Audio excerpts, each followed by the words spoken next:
Hi, can everyone see me? I should have worn heels, but I wanted to be comfortable and not like fall on the stage, so. All right, thank you guys so much for coming. This is amazing to see like so many people here so early in the morning. Thank you, Joel and Creative Mornings, for having me. So I'm gonna start my speech in the most boring place you could possibly imagine, and that is the Hungarian Immigration Office. Oh, I don't know, there we go. Does it stay on this? Okay. It might, well, we might have a little slideshow going in the background, but we'll go through those later on. So the Hungarian Immigration Office in Budapest, Hungary is where I'd like to start my story. I ended up there in 2014 for about a straight month. Every day I would have to go to the office. I would get on this cute little yellow tram and I would take it to the end of the line. And then I would get on a not so cute bus and I would go a few more stops. And then I'd have to walk a few blocks on this very sad gray road to get to this sad gray building where I would stand in line with my stack of papers, with a ton of lawyers and people from all different countries to try and present my case as to why I should be able to stay in Budapest and get a visa. And you know, the funny thing was I didn't really know why I wanted to stay in Budapest so badly. I mean, yes, I had a Hungarian boyfriend and the city was really cool, but there were other things that were telling me to stay, and I didn't really know why that was.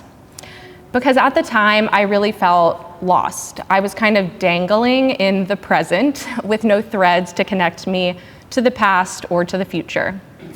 And I didn't know what I was going to do with my life or with my career at that very moment. After my time at the Hungarian Immigration Office every morning, I would spend my days wandering around the city of Budapest. I would go into coffee shops and churches and museums, just kind of trying to fill my time since I didn't have a job, couldn't get a job without a visa. And it was one day when I went into the Hungarian Folk Art Museum that I started to get a glimpse of what my story needed to be. I found this room full of beautiful Hungarian costumes. And I would love to show you guys pictures of those, but when I Googled Hungarian costumes, I got not great options. Like Google is not the same as it used to be.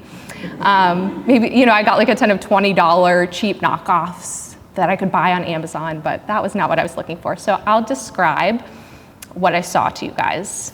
It was this room full of beautiful clothing. There were women's garments that were so detailed, tatted lace bodices and beautifully embroidered tops with traditional floral designs. There were these beaded outfits that really looked like they were very Eastern, which I was surprised by. And obviously all the women's outfits had these beautiful full skirts and many, many layers. The men's outfits were just as interesting. They had leather embroidered vests with different layers of leather cut out. And then there were boots that were very similar, very elaborate boots for the men. Funny fur hats and wool coats and just very interesting things. And that to me was so inspiring because I realized that these clothes were made for specific people. They were not mass produced, they were made with a specific person in mind. And it was really obvious because all of the mannequins were different sizes. So to me that was fascinating, and it just kind of drove home the concept that culture can tell us a story. Clothing can tell us a story about our past and about what mattered to people. In these pieces of clothing, I could see family traditions, dances, stories, and it was all coming to life right there in front of me. And you know, these pieces of clothing, in addition, were made by many different hands and from many different generations, and each one held a unique story. And that was when I got the idea that my story was also important and unique. It had to do with my legacy, and I was ready to start telling that story right away. So I first learned to sew from my mom, who's here today, And my mom learned to sew from her mom, and her mom learned to sew from her mom, and probably is further back than we even know. My mom, although she would never brag about it, is a wonderful creative person. And though she's an accountant by trade, she, when I was little, spent time making these beautiful smocked dresses for me. And she also knits and sews, and she's just extremely talented. And she learned this from my grandma. My grandma owned a needle pointing shop, which was very unique at the time because, being an entrepreneur back then was pretty rare. And you could not go over to my grandma's house without sitting on something that she had needle pointed. She also needle pointed, which I have over there, a Christmas stocking for me, which says my name on it. And when I thought I should buy a similar one for my husband when we got married. So I got one from LL Bean, and it is totally not the same as my beautiful handmade Christmas stocking. Sorry, babe, but I don't have those needle pointing skills. And then, my great-grandma was also a creative, and she was a knitter. And I also have a quilt over there. I don't even know who made that. It could be 3 or 4 generations back. Some doll clothes that were made by my direct ascendants, is that a word? So yeah, obviously sewing and creativity is in my family, and it's also on the other side of my family, so from both sides, but the sewing part is certainly from my maternal side. So yeah, I learned to sew when I was really little. My mom taught me how to sew little doll clothes and quilts. And then I remember that she helped me make one of my high school dance dresses, which was, I think she mostly made it, but I felt like I was semi-involved. And so I started to get more confident in sewing, and I started drafting my own patterns and making my own little things to wear. So I ended up going to the Savannah College of Art and Design, and when I got there, I actually did not know what I wanted to major in because there were so many good options. But I ended up falling back on fashion just because I already knew how to sew and it felt comfortable to me. So I moved forward with the idea of becoming a fashion designer. And when you hear fashion designer, it sounds so glamorous, doesn't it? Like sketching cool designs, living in New York. It's just such a great lifestyle, you think to yourself. Well, I got a pretty hard dose of reality when I started my first job as a fashion designer. I got a job working at Abercrombie & Fitch, working in Columbus, Ohio. And I realized pretty quickly that my job was picking out thread colors for sweatshirts and tops. We would also have to print out life-size versions of clothing on paper, cut them out, crinkle them up, and maybe glue some sequins on them to present to our CEO, Mike Jeffries, who, I don't know if you guys have heard the news about him recently, but I'll let you look it up if you haven't. He's not the most savory character. So this was my job, and I started to feel okay, this isn't so great, but at least I'm getting paid well, I have good friends here, this is not the worst thing ever, even though I don't feel super connected to the design process. That changed pretty abruptly in 2013 when the Rana Plaza disaster happened. And if you've not heard of what happened, basically an entire building in Bangladesh collapsed that was full of garment workers. It was a clothing factory, and it killed over 1,000 people. And this was a really big event in the fashion world because it really showed how unethical and dangerous our industry is. It really shed a light on all of those unethical practices and how bad fast fashion was for the world. And this was kind of the first example of that, but we saw a lot more coming out after that, obviously. So that was the moment that I realized that my job was no longer going to be sustainable for me long term. I knew that my career was directly contributing to bad things in the world, and I just felt like I could not continue the way I was going. So that was when I started to feel really lost. I started to question what my whole career and my life was about. And I quit my job and I moved to Hungary, or at least I started traveling in Europe. I knew a few Hungarians, so I ended up living there, and that was when I found myself trying to get this visa. Budapest was really where I felt the pressure lift off of me, and I began to see that maybe I could create a new path for myself creatively and just in my life in general. Budapest, if you have not been, is such a beautiful city. It kind of feels like Lord of the Rings with its beautiful old ruins and then a mix of Golden Age architecture. But the best part about Budapest is the creative entrepreneurial people there. I really felt so comfortable and excited about my creative life because of these amazing people who lived there.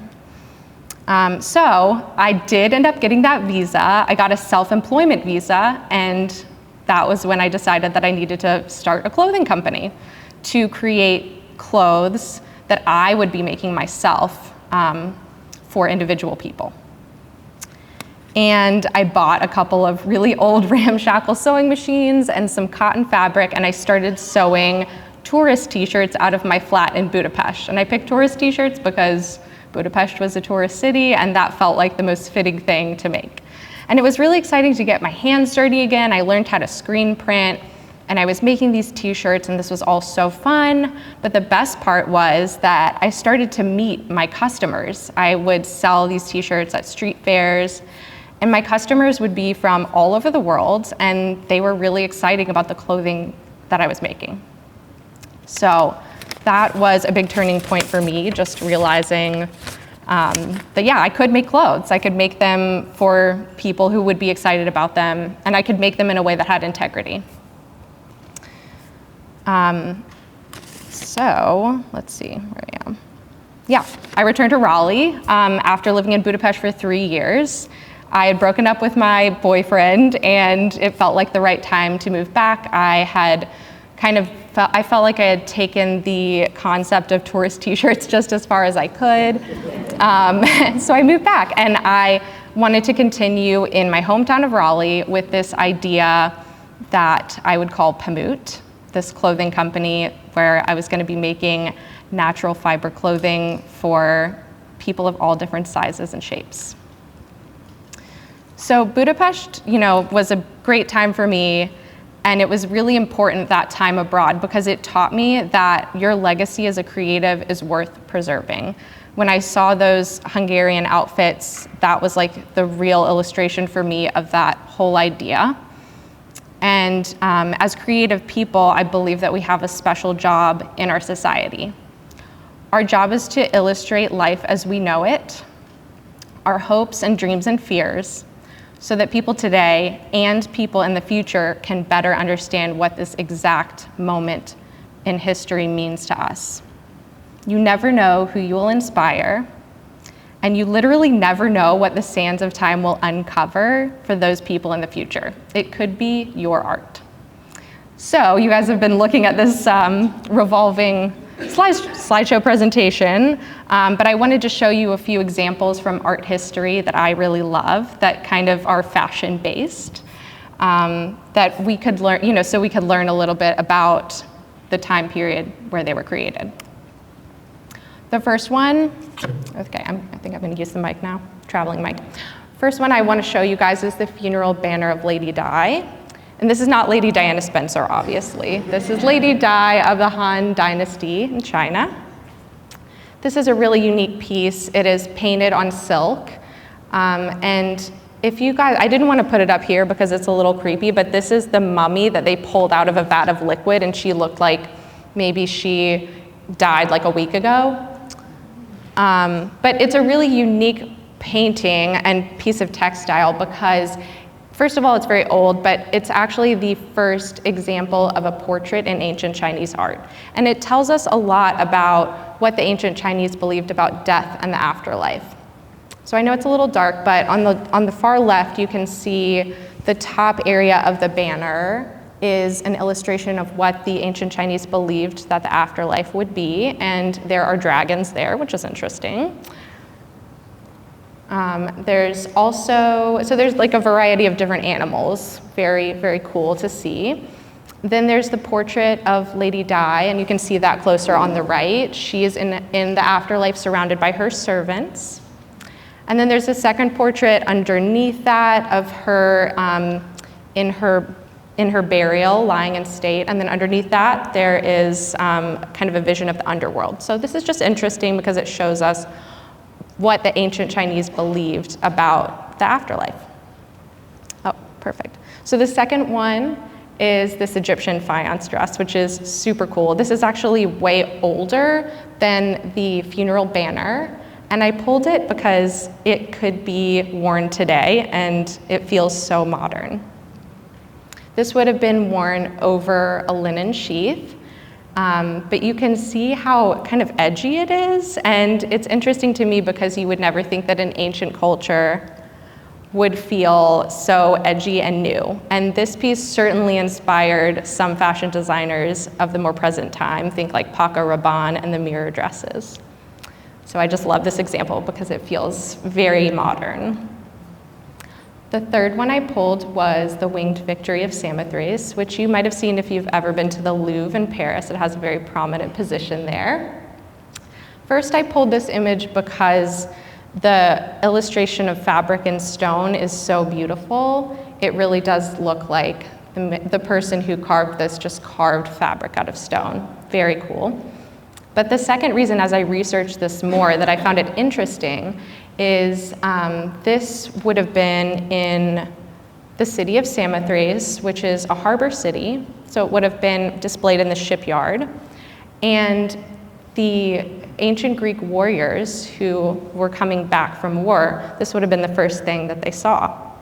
So I found it fascinating that the ancient Greek people viewed victory as a strong, powerful woman, the goddess Nike. So super cool. You can also kind of see echoes of this idea through more modern history. The French use this symbol for victory as well, and we use it in the Statue of Liberty. And the last example, and my favorite, is The Little Dancer, age 14 by Degas. I used to be a dancer, so I feel really passionate about this one, but it's got a very interesting backstory.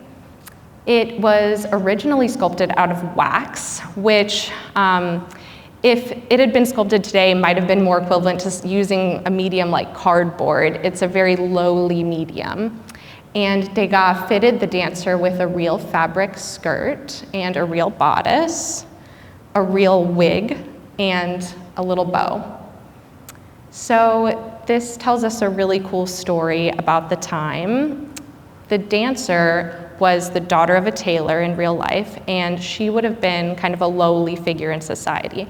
But Degas chose to sculpt her in full scale, and she's got this pose where she's looking up defiantly, kind of saying, "Look at me, I'm important." So I love this little sculpture.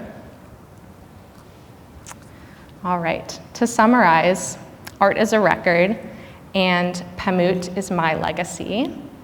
I brought, as you can see, a few things that my family made, as well as a few things from the Pamut collection. Pamut means cotton in Hungarian, and I chose that name because I really do believe in natural fibers.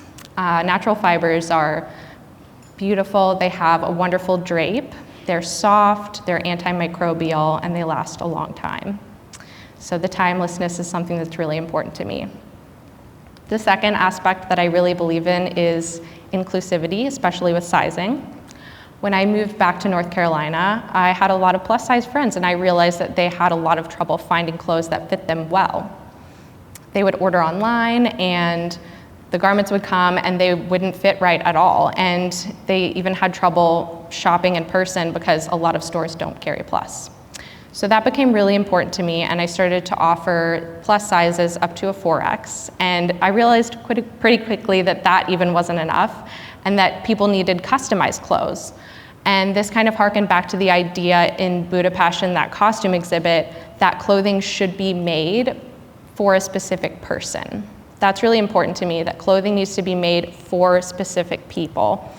So that's why we offer custom. We take people's measurements and make sure that we're making every garment to order, making garments that fit them perfectly. And then the last aspect that I really care about is made in North Carolina. North Carolina has a super important history as a textile state, and I'm very proud that I can continue in that legacy. So my goal through Pamut is to continue building that legacy. And for me, it's a family legacy as well. I have a daughter. She's here. She might be wandering around outside at this point. She's 1 year old. And she's gonna grow up seeing her mama create clothing, inclusive clothing, natural fiber clothing, clothing made in North Carolina. And whether she wants to follow in my footsteps or not, she'll know that her mom and her grandma and her great-grandma and her great-great-grandma all made cloth out of fiber. And that's really important to me. So I have 2 questions for you guys upon closing this speech, and that is, what will your legacy be to the people who are important to you and the people who experience your art? And what story do you want to tell for the future?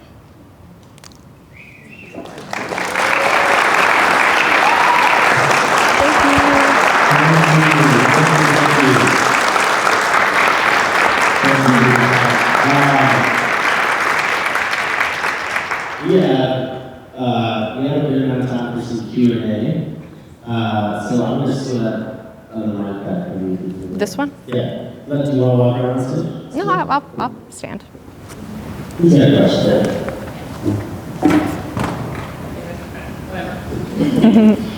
First of all, I just want to thank you for that beautiful story. You wove the narrative so eloquently. I'm a mom of 2. Woo. I have a 2-year-old and a 9-month-old. I'm an artist. I also work for corporate. How do you do it? How do any of us do it? How do you manage it? Where's the balance? And how do you feel in the day? Yeah, well, I don't think there's ever a balance. I will say I have a wonderful community around me. My mother-in-law watches my daughter twice a week. I have a little part-time daycare. I can work during her naps. And I have really great employees too, who do a lot of the work. So yeah, having that community around me helps a lot. I could certainly, and my husband, he's back there too. Hi, super helpful husband. Yeah, so having the community around me helps so much. And I think it's important to remember that this phase is temporary, right? And so I do feel really exhausted at the end of most days, but I know that it's not forever. And honestly, right now, the most important thing to me is being a mom. So if business has to be on the side for a little while, I have people to help me out with it, so yeah.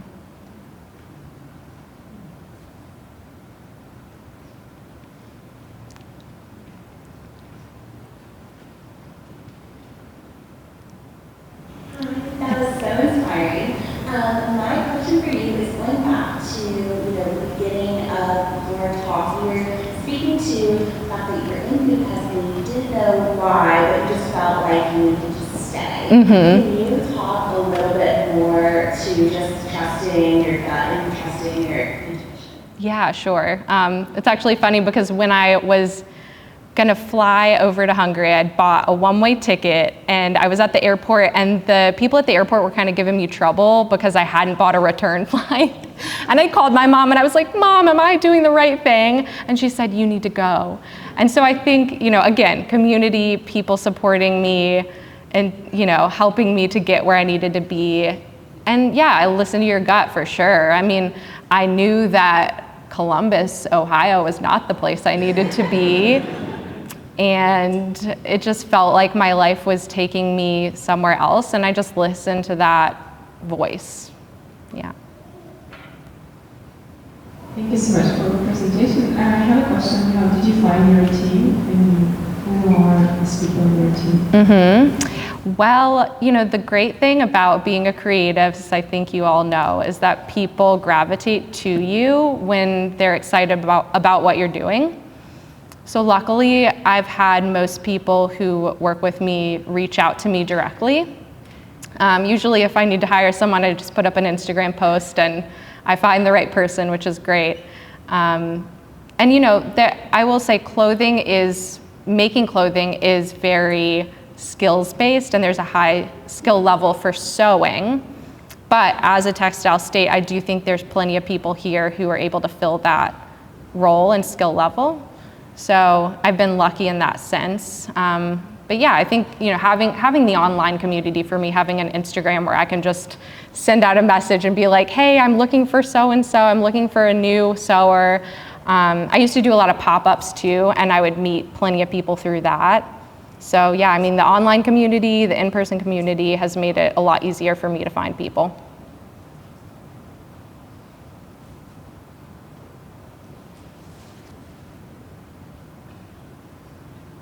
Hello. I feel compelled to stand up because I'm actually wearing all promote. Yay! Maybe a month ago, for my birthday, and these are the wonderful pants that I bought maybe 3 years ago. And these are slow fashion, and they're a little pricier than what you would get at H&M. Can you talk to everyone about why we need to invest more money and think truly about what we wear and its impact on the world, right? Yeah. But I love your clothes. Thank you. Thank you, Lisa. I think that I'm so glad you brought that up. It's a very important thing to talk about. So I believe that clothing should last a long time and should be adjustable for the wearer. And that's why we do a lot of elastic waistbands, fabrics and silhouettes that are very easily adjustable if you gain or lose a couple pounds. And that's because I think we need to invest more in our clothing. Our clothing should be something that we're proud of and that lasts a long time. And clothing that lasts a long time and that is well made and that is ethically made is more expensive. But I like to think of it as price per wear, cost per wear. So you might buy something from H&M, it might cost $5. You might only be able to wear it twice because it falls apart and you can't wash it. So I know a lot of this stuff, if you machine wash it, it shrinks like 30%, or the seams rip open, and then it ends up in the landfill, which obviously just from a ethical perspective isn't great, but I also like to think of it from a factual perspective. So yeah, you might spend $150 on a nice piece of clothing from Pamut, but if you wear it like 100 times or more, it could end up being lower price per wear than something cheap. So it's cool to do the math on that, I don't even know if my math was right there, but math is not my strong suit. Any other questions?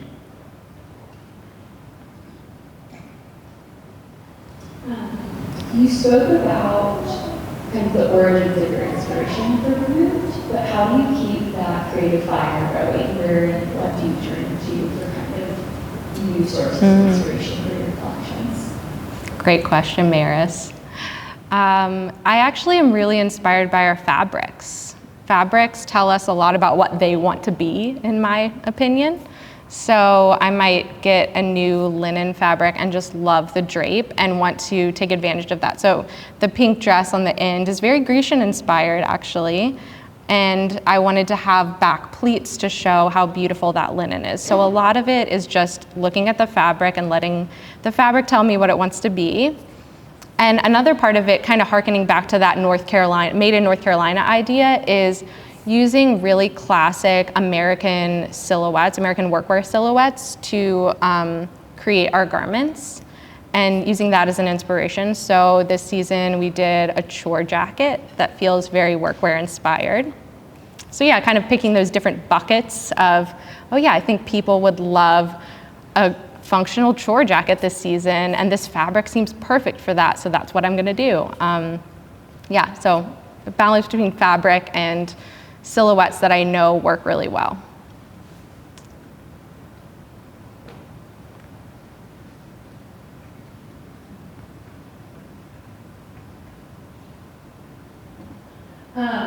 I have also had a bit of a transition point in my career and really resonated with what you said about kind of just dangling here, clear threads to the future. How did you kind of, it's so terrifying sometimes to wake up and be like, what am I doing today? Yes. How did you kind of trust how you were filling your time and fill that time in ways that could potentially direct you forward? Yeah, well, good question. And also, I feel like that every day. I think creatives usually do. So you got to get comfortable with that feeling, right? And embrace it. And the more you talk to other people about how they're feeling, I think you realize that, yeah, we all feel like that. How does best spend your time? The nice thing about having done this for basically 10 years now is that I have done a lot of the work already. And so I've drafted different patterns in sizes extra small through 4XL, and I have so much to pull from already. So now that I've built that, which has taken time, it's much less of a time investment for me to do those creative things. And so I think if you're starting something new, putting your energy into building something that's going to last you and not giving into temporary trends or emotional ideas that you have just because you need to get something out there, that's the best use of your time, is to build on something that's going to have legs. Yeah. Good morning, and thank you for a really wonderful story. I appreciate it a lot. I work in a lot of aspects of sustainability, and one of the great sadnesses in our field is very few people get the concept of longevity, especially clothing, but lots of other stuff too, right? And I'm wondering if you're seeing, changing trends or groups or ways that are kind of helping us as a culture move towards thinking about clothes as something other than you throw away. Yes, and I have to say, myself, being in this business, I myself have a hard time not buying stuff. They're like, oh, that's a little bit, I'm going to get away. Well, and I feel like I should know better, but even I do it myself, right? Me too, yeah. Great question.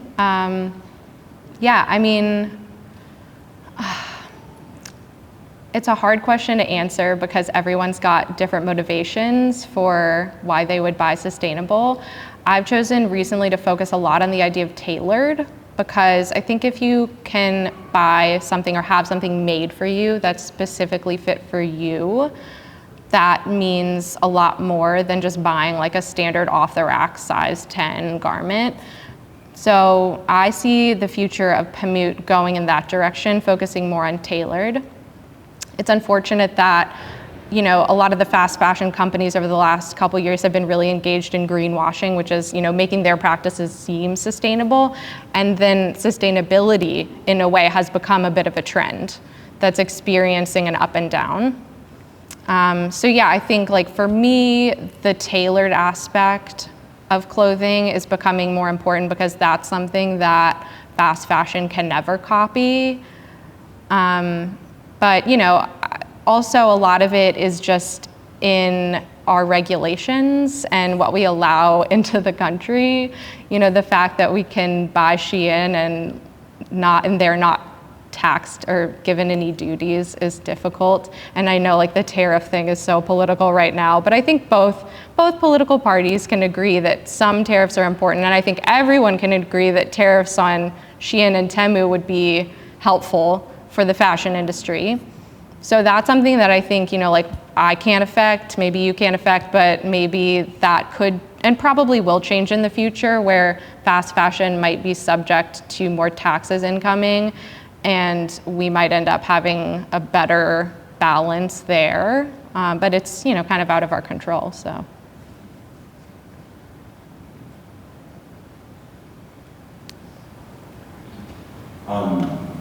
I just wanted to say for the 14-year-old dancer, I went to Richmond, Virginia recently and saw that in there and was really moved by that piece and stayed there for a while. So thanks for throwing that in there.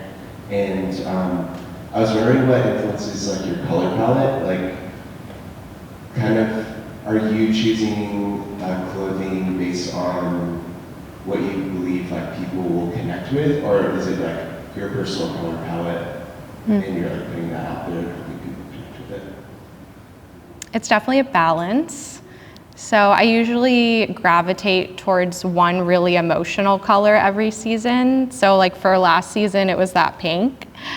And then I kind of pick other colors that will sit well with it and that feel more grounded. Because they're, you know, like obviously black is always gonna be a good core seller color, or camel, or navy. So, you know, it's balancing out, picking one fun color. And, you know, I usually always also do some type of patchwork or hand painted piece every season. So I pick that and the emotional color, and then I let the other colors fill in the gaps for a full palette that feels, you know, grounded, wearable, but also has some fun elements. Last question, so it'll be good. Thanks. What's been your most challenging / rewarding piece you've made to date? Challenging / rewarding piece. Well, the patchwork stuff is probably the most challenging because it takes way longer than I even think. I'm always like, oh, I'll make a cute little patchwork piece. Like, I can't take this with me, hold on. Like this little guy, which is quilt inspired, obviously. So yeah, I mean, stuff like that. I'm always like, oh yeah, we want to use our scraps. I never throw away any fabric scraps that are bigger than like this. So we have, you know, a ton of scraps in the studio that we're always trying to figure out how to use. And I always end up doing stuff like that, which I love, but then it takes so long and it's like, you know, painful to put together. An additional option is everything that I make has to be machine washable because I want it to be wearable. So even that patchwork piece, I can't just have raw threads on the inside hanging out because they're gonna, you know, that piece would fall apart in the wash. So I have to make sure that all of it is properly finished on the inside to be machine washable. So yeah, I mean, pieces like that are certainly the most challenging to create. Okay, so you've been pointing at this prop rack all day. The prop rack. Oh. Like, so do you want to like show us? Well, yeah, I can. Yeah, I mean, I talked through a lot of them during the speech, but I did bring some family heirlooms. These little these are doll dresses, right, Mom? Doll dresses who made these? My grandmother at about age 8. So yeah, my great grandma at age 8. Obviously, I'm not the most talented person in the family. Like, this one, probably great-great-great-grandma, very, very old. Here's my little Christmas stocking. Got some knitting in the family, and then my mom's baby dresses that she made for me, and my daughter has worn these too. And I just brought a few things. You can look at what we do online. Everything's different seasonally, but I brought a few things that were hanging out in our studio. Patchwork piece, patchwork, you know, definitely inspired by my family quilts. Here's a size 3X top. So yeah, we do up to 4X. We do, if someone is above a 4X, we would make clothing for them. We definitely want everyone to have clothing that fits well. I brought this tote because it was featured on The Bear, which is pretty cool. Sydney wears it around for like 5 whole minutes in season 2. There's a whole, it gets featured in, I don't know, yeah, like a whole thing of her walking around the city. So that was fun. I don't even watch that show, but. I do a lot of hand dyeing. So this is a watercolor dyed top. Very fun. Velvet, I'll never sew velvet again though. This is a hand-woven cotton piece. We get our hand-woven cotton from India from fair trade partners. So this is hand-woven in someone's home. You know, in India they have like floor looms in their houses and they work from home, which is great because women can work too and take care of their babies while they weave. And I brought this. This is my dress. Some of these are mine that I just brought, but love the color. I think Grecian draping, winged victory of Samothrace vibes here, so. And pockets. Everything that we make has to have pockets. So just a few things that I brought, but you know, you can look on our website for what's seasonal. Thank you very much. Yeah. Thank you. Thank you so much for joining us. Thank you.